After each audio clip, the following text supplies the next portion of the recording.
Hello everybody. Today we are going to study The Shed poem written by Frank Flynn. Frank Flynn was born at Sydney in Australia. He was born on 6th December 1906 and he died on 29th July 2000. This man was a doctor by profession, an eminent writer and a missionary priest in Australia.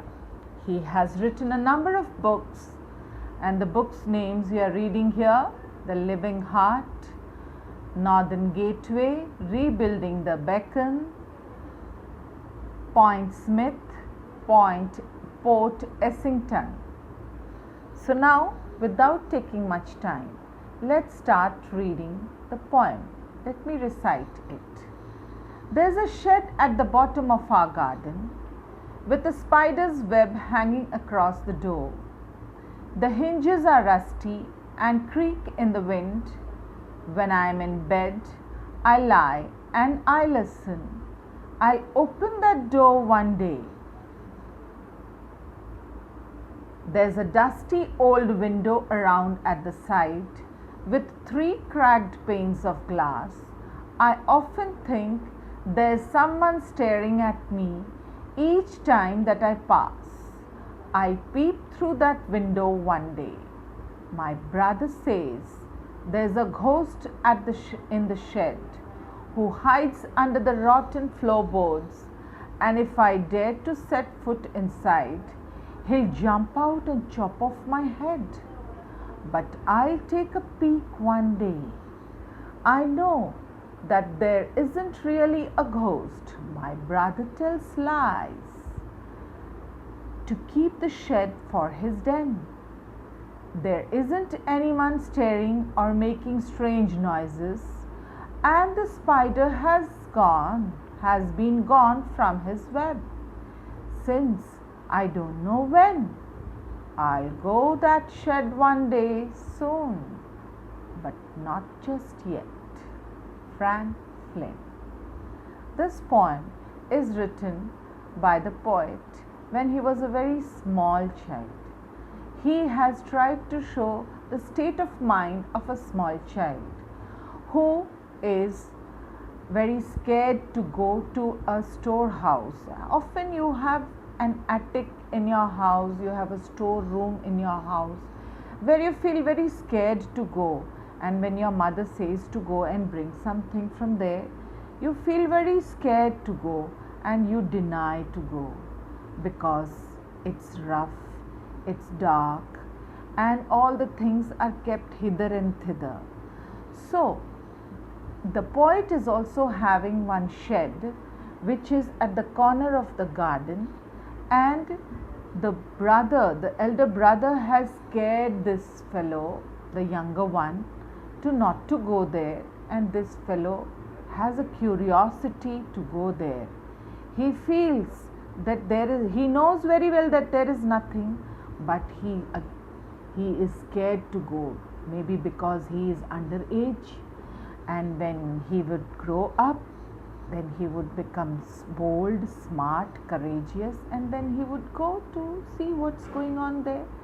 So he is postponing his task of going to that shed alone. So now I am giving you the explanation of the poem and the summary as well. So you write down whatever I have given you here. So please, let's start the explanation of the poem. So at one end of the garden in the house, there is a shed. It is not used regularly as the door is closed and there is a cobweb at the door. The hinges of the door have become rusty and the door shakes when the wind comes. There is a creaking sound, and the poet hears this creaking sound while lying in the bed. That disturbs him, and his curiosity develops to go there. He plans to open the door one day and see what is there inside. At the side of the shed, there is an old window covered with dust. It's a storehouse, no? So it's not being cleaned regularly. So there are 3 window panes which are cracked, which are already cracked. The poet always feels that there is someone inside staring at him from there. Whenever he passes through the shed, he thinks that he looks at it from far and he imagines that someone is staring at him from there. He decides that he would gather a lot of courage one day and go and peep from the window and see who is that who is staring at him.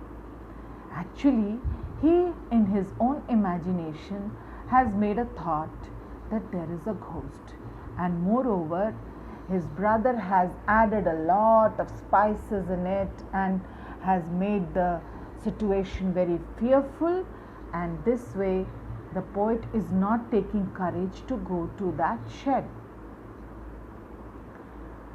Now we come to the 3rd stanza. The poet tells us that his brother says there is a ghost inside. The shed that hides under the rotten floorboards. And if the poet ever went in, he means who? The ghost would jump and chop off his head. Still, the poet feels that one day he would peep inside and see what is there. Here, you will find that the poet did not let his confidence go. He did not lose his confidence. He is having the courage. Can you think why he is having that gut feeling? Because at one corner of his mind and heart is saying that ghost does not exist. He believes that ghosts do not exist. The brother says so. The brother says so. Maybe there are many reasons. Brothers keep their things secret. They hide it in the storeroom so that the younger brother may not touch their things. Often you try to remember your childhood. Whenever you want to hide your things from your younger brother and sister, you go and hide it in the storeroom, because storeroom is that kind of place where you know very well your younger brother is afraid and he will never go.